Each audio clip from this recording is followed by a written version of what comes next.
The story opens with a blood-soaked girl, Grace, stumbling out of a burning house. She steps outside and lights a cigarette. Police approach and ask her what happened. Grace mutters just 2 words, "in-laws." Then she collapses. She's loaded into an ambulance. No pupil response, no pulse. They hit her with the defibrillator, and in that jolt, flashes of everything that happened to her come rushing back. Grace comes back to life. She wakes up again in a hospital, this time handcuffed to the bed. She's being detained by the police on suspicion of arson and murder. After the fire was put out, they found the remains of 2 people inside the house. And Grace's clothes are drenched in other people's blood. That's when another girl walks in. Faith. She's still listed as Grace's emergency contact. Faith is her sister, but the 2 of them aren't on good terms. Grace doesn't even know where Faith lives. Faith says she moved out to New York when she was 18, just like Grace did. She tells Grace she's a social media coordinator now and has a hot boyfriend named Derek. Faith mentions she once saw Grace with her now dead husband, Alex Luz. But she never said anything about it because Grace abandoned her. Grace fires back, "I did not abandon you." Grace starts explaining what happened. After her wedding, Alex told her she had to pull a card and play whatever game was written on it. Some kind of family ritual. Grace pulled hide and seek, which turned out to be the worst possible card. Because in this game the Latimer's family would hunt Grace down and kill her as a sacrifice to the devil. But if Grace survived until dawn and win the game, the devil would kill them instead. So they hunted her, but Grace survived until dawn and every single one of them blow up and died. After that, I see through man appeared and nodded at her, and now she is absolutely going to jail for all of this. Then the story shifts to a man named Chester Danforth. Someone comes to him with the news that the Ladumas family is no more. The moment Chester hears this, he tells his people to call his children. He sends a message in a group called the High Council. In Japan, a woman named Wan Chin Shing sees the message and calls her lawyers. A man named Ignacio Elo reads the message and gets extremely excited. Bill Wilkinson sent for his knife. 2 Indian brothers catch the message in a club. Chester's children Titus and Ursula arrive. Chester tells them the ball is in play and they know what they have to do. This ring should never leave the family. They have to win the seat back. Then he picks up a pillow and says, "Get on with it." Ursula and Titus smother Chester to death with that very pillow. Meanwhile, Grace is being moved from the hospital to the police station. But before they can leave, the detective escorting her is suddenly attacked. The attacker is Bill Wilkinson. Grace and Faith quickly run away. Bill chases them and finally catches up to Grace. Just as he is about to kill her, he suddenly explodes into pieces. Faith is shocked and terrified. Grace warns her, there might be more coming. Grace then frees herself from the handcuffs, takes off the hospital gown, and puts her old clothes back on. They start moving again, but suddenly, 2 masked men appear and throw a smoke bomb from an elevator. Because of this, both sisters become unconscious. The scene then shifts to a wedding. Ursula and Titus arrive and tell everyone there is a gas leak. They order everyone to leave the area immediately. This place is actually the Danforth family's resort, and they quickly clear it out. The real reason is that they are secretly gathering their group, the Lodge, at the resort. Soon Ignacio Elo arrive with his son Felipe. Chin Shing arrives with her son Wing Fu, and Veera Rajan arrives with his brother Madhu Ranjun. Grace and Faith are brought to the location, and this is when it comes out that after Chester's death, Titus and Ursula will take the field together because they are twins. That is when Mr. Lubel and the representative lawyer from the Lubel organization arrive. The lawyer explains the organization is led by a council made up of the heads of 6 families. 2 of those families, the Dimas and the Wilkinsons, have been completely wiped out. And by surviving the game of hide and seek, Grace has triggered a very seldom used clause of the organization. On the council there is one seat with more power than the others, the high seat. Until now that seat was occupied by the Chester Danforth. But because of the clause, the high seat is now vacant for the first time in many many years. Grace has been given the opportunity to win the high seat. It's her reward for the surviving the game, but the heads of remaining council families will try to win the seat for themselves. Grace says we can make this real quick because I don't want your chair. The lawyer explains that the high seat controls the council and the council control everything. Grace will play the game of hide and seek again. Whoever kills Grace by dawn wins the seat. If she survives she wins. They must fill the seat by the dawn or Mr. Lubel will be very upset. The winner will be crowned in a special ceremony in the Black Temple. Grace screams, "I am not playing." The lawyer threatened to take her sister's life. Grace says don't hurt her. And right then another girl shows up. It's Francesca, Ignazio Elos' daughter, who also happens to be Alex's ex-fiancée. She tells Grace he brought the ring for me before you stole him. Francesca blames Grace for ruining a life. Grace and Faith are injected and knocked unconscious. The lawyer lays out the rules. Council members must use a weapon that existed during the period in which their ancestor made their bargain with Mr. Lubel. The council members are not allowed to kill each other. If they do even by accident, the offending family's entire bloodline will be punished. And whenever a hunter dies, the next person in that family's line of succession must take their place on the field. The 5 hunters take their positions. When the game starts, everyone jumps into golf carts, but the Danforth family doesn't leave keys for the others, so they drive off alone. Meanwhile, Grace wakes up. She shakes Faith and tells her to get up. The hunters are not interested in Faith. She is only there to slow Grace down. At the same time, the Danforth twins start arguing about who will wear the ring. Elsewhere, Joan Chen-Xing sends a drone into the area. The drone reaches Grace, and through it, she tells her there might be a way out. She found a loophole, but suddenly, Ursula shoots the drone down. Ursula then tries to shoot Grace and Faith as they run away. They reach a huge wall, but they can't climb it because they are handcuffed together. So, they turn around and run in another direction. While running, Faith angrily says, "How did you not know your fiancé was in a cult? You were probably too focused on his money." Suddenly, Grace sees someone and goes silent. It's Ursula. Ursula calls out, saying there is no point hiding. At the same time, Titus appears behind Grace. They avoid his first attack. But Titus manages to pin Grace down. Faith quickly pushes him away, and both sisters run again. Ursula gets angry at Titus and says he can't make mistakes like that. She reminds him they must win the high seat, and then she slaps him. Grace and Faith finally reach near the resort. Faith suggests going inside to find a phone, but Grace says it's too open and dangerous. At that moment, Ignazio Elo is watching them through a sniper scope, ready to act. But just as he lines up the shot, the magazine drops out of the rifle. While trying to reattach it, the gun goes off. Now they know he is there.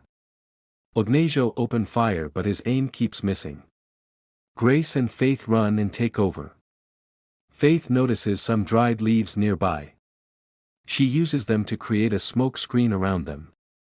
So Ignazio cannot get a clear shot. He fires blindly into the smoke and one of his rounds hits a cylinder that explodes. Varaj gets caught in the blast by accident, but he survives. The explosion injures Grace too. The two of them rush inside the resort. Faith sits Grace down and pulls out the glass pieces embedded in her skin. She pours alcohol on the wound. Grace tells her she tried to find her. She wanted to invite her to the wedding. Faith says she wouldn't have come. They both take a shot of the alcohol, but suddenly they hear someone coming and go silent. It's Grace and Faith run. Grace says they are going to have to fight him. They find a cutter they can use to break the handcuffs, but the noise from it brings Varaj straight to them. But when he gets there, no one's near the cutter. Grace and Faith jump him together. Varaj's brother watches through the security cameras, cheering him on, but Grace and Faith overpower him and shove him into a large laundry machine. Grace turns it on and Varaj starts spinning violently inside. Grace thinks Varaj might have a phone on him. She stops the machine. Viraj tumbles out in horrible shape. He's dead. Grace searches his body for a phone. The lawyer tells Ranjun he may take the field. Ranjun asks, do I have to? It's mandatory for the family head. Ranjun asks, what about my wife? He signs a document making his wife the head of the family. Which means she is the one who has to go out and hunt. Grace calls 911 and explains her situation, but the person on the other end is not the police. It's Ursula. Every call made inside the compound routes to her because they own the phone company. Ursula tells Grace to come to the main gate. On their way, Grace and Faith run into Chin Xing. She says she doesn't want to hurt them. There is a way out of this. She is here to offer Grace a deal. She says the other council members don't know about this loophole. But if Grace marries into a high council family, specifically Chin Xing's son, Chin Xing gets the seat and Grace gets to live. She says her son is nothing like Alex. He is an idiot, but he is kind and the world will be far better off without the Danfers pulling the strings. Grace asks, so I marry some stranger? Faith jumps in and says she will do it, but Grace realizes it cannot be that simple. Chin Xing admits that technically Grace would be part of the organization. She just have to do the usual stuff they all have to do. But Grace doesn't want to sacrifice people and sell her soul. Right then Lugnajo shows up. Chin Xing tells Grace to say yes. Faith says she will do it, but Lugnajo's gun is empty and Grace grabs Chin Xing's hand and use it to kill Lugnajo. Chin Xing explodes. Shortly after, her son explodes too. Grace and Faith keep moving. Grace doesn't like taking risks because the one time she did, she moved to New York and lost Faith. Faith says, you could have taken me with you. Grace says she was 18. It was a once-in-a-lifetime scholarship. She had a plan. She was going to build a better life for both of them. And Faith was okay. They had decent foster parents. But Faith keeps saying the same thing. You left me. When Grace left, it broke her heart. Grace tells her she is sorry. She says she is happy for Faith and her perfect life. That's when Faith admits she made it all up. All of it was lies. Faith is actually just a hostess. Meanwhile, Titus and Ursula are waiting at the main gate. They receive another phone call. Ursula tells Titus to answer it. Titus talks to them and Grace says they are coming to the main gate, but they come from behind them instead. Grace had already recognized Ursula's voice. They ask how to open the main gate. Titus refuses to tell them. So Grace tells Ursula to tell them. Or they will kill her brother. Ursula says to kill him, the seat will be all hers. Titus starts asking them that who abandoned who. But just then Grace hears a second behind her and gets distracted. Ursula and Titus overpower them. Ranjun's wife arrives, breaks the main gate, and escapes. Grace tells Faith to run. Ursula grabs Grace and tells her to give up, but Faith comes back and saves Grace from Ursula. She lifts her up and they escape together. The two of them drive away in a golf cart. Ursula's words about killing Titus deeply affect him. Meanwhile, after his wife leaves, Madhu says he is ready to take the field, but now he cannot because he himself signed everything over to his wife. Madhu owns nothing. He becomes extremely frustrated. Just then, Francesca, fully prepared for the hunt, ready to take Lugnajo's place. Grace and Faith return inside the resort. Grace pulls out a giant nail that was stabbed into her body. She says that Faith always chooses the dumbest option. She could have saved herself. She could have gotten help. Faith shouts that the only reason she is here is because of Grace. The two sisters start arguing again and Grace says that she was right to leave and wishes Faith had never found her. Hurt by this, Faith walks away. Grace starts crying and calls out for her to wait. Just then Francesca arrives, but she accidentally fires the cannon in the wrong direction. She charges at Grace and Grace sprays pepper spray at her, but Francesca also sprays it into Grace's eyes. On the other side, Faith, still crying, starts to head back, but Titus appears in front of her and asks where sister is.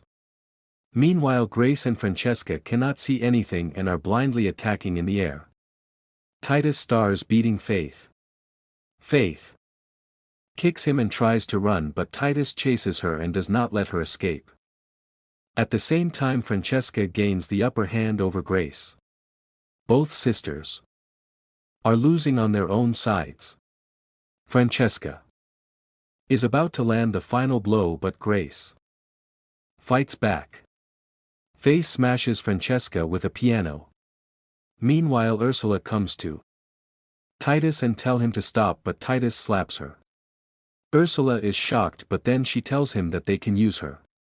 Titus gets on the speaker and tells Grace, "I have your sister." He lets her hear Faith's voice and says to return to the lobby within 10 minutes or she dies. Grace finds a firearms box nearby. She opens it and pulls out a shotgun. On the security camera she sees Faith being taken away. She grabs the shotgun and heads towards them. Francesca is standing right in front of her. Grace shoots her dead. After that, Francesca's brother signs the document and takes the field. Madhu appears in front of Grace and says he is not playing anymore, then runs off. Grace can only hear Faith's voice now. She keeps asking the others where she is. Suddenly Felipe shows up and starts shooting at Grace. She dodges his shots. In the chaos, her shotgun runs empty. She locks herself inside the room, catching her breath. When Titus brings Faith in front of her, he tells Grace to come out quickly. Grace says okay, she will come out, but only if you marry me. She tells Titus about the loophole. Titus agrees. Grace steps out and hugs Faith. Titus takes Grace to a room and tells her get ready. The guests are already arriving for the coronation. Grace is dressed and prepared. That is when Ursula comes to see her. She says, "I'm scared. I don't understand who my brother really is. There is no good in him. I thought I could keep him in check, but he has lost it. So I need your help. We have to try to control him together. We can do so much good with the power of the seat." But Titus has heard every word. Furious, he grabs Ursula and says, "You want to control me?" He turns to Grace and says, "I want you to see this." He says, "I am not a man who can be controlled." And he kills Ursula. After that, Grace is taken to the altar of the Black Temple. Every devil worshipper is gathered here. Faith tells Grace, "You cannot do this," but Grace has to. The lawyer himself will perform the wedding. He asks the devil for his blessings on this union. The blood of both Grace and Titus is mixed together in a bowl. They are made to sign with that blood. They are declared husband and wife. Titus kisses Grace. Titus is handed the high seat of the council. Everyone starts chatting, but right then, Grace stabs Titus with a pen. She stabs him again and again, killing him. She slips the ring off his finger. She says killing a family member was not against the rules. Then Faith steps forward and kicks Titus's body into the pit. Now the high seat belongs to Grace. She says, "Gets on your knees." She can do whatever she wants. She starts saying, "I could change the world." Her first act is to remove herself from the council and from the entire organization. There was no law against this because no one would ever think of giving up that kind of power. So now the seat will go to whoever is wearing the ring by dawn. Dawn is 3 minutes away. Grace remembers the lawyer's warning. If no one is wearing the ring by dawn, Mr. Rebel would be very upset.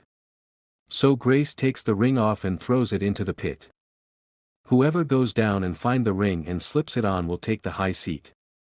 Everyone dives into the tunnel. Down there they start fighting with each other. Grace and Faith are free. Down below whoever gets there. Hands on the ring is immediately killed by someone else. When time runs out, one by one, every single one of them explodes. Motive screams, "I am alive." But the moment he comes in front of Grace and Faith, he explodes too. Grace and Faith catch a glimpse of Mr. Lubel. And the two sisters walk out of there. And with that, this story comes to an end.